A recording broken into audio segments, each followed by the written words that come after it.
Question 11th from miscellaneous exercise chapter 2. Question is, let F be the subset of Z cross Z defined by F equal to ordered pair AB, A plus B such that A and B both belongs to integer. Is F a function from Z to Z? Justify your answer. Z to Z means set of integers की बात हो रही है. अब यहाँ पर F क्या लिखा है, दिया गया है, यहाँ पर F दिया गया है F equal to order pair A B comma A plus B such that A B belongs to Z. हमको ये बताना है कि क्या F एक फंक्शन है जेड से जेड में. तो चलिए हम कुछ एग्जाम्पल्स लेते हैं. जैसे हम दो इंटीजर ले लेते हैं, let A equal to 2 and B equal to 3. ऐसे सिंपली ले लिया. अब दोनों इंटीजर्स हैं, 2,3 बिलोंग्स टू जेड है तो ले सकते हैं.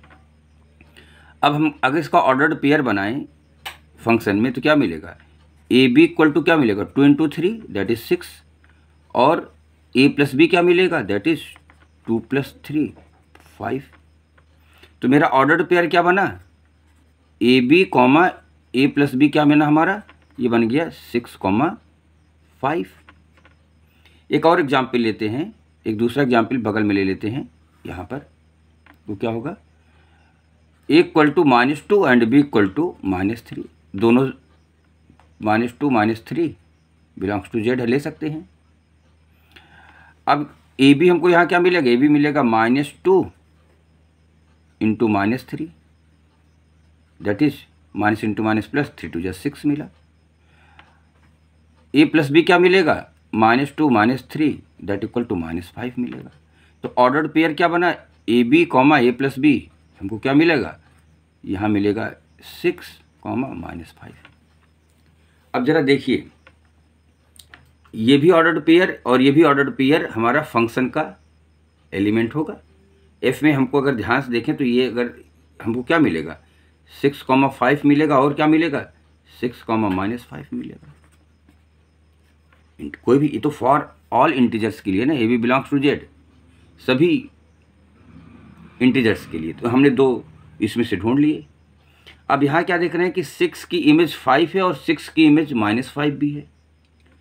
6 की इमेज यहाँ पे क्या हुआ 6, यहाँ 5 -5, 6 की इमेज 5 और 6 की इमेज -5. तो क्या ये फंक्शन होता है, ये तो फंक्शन नहीं होता.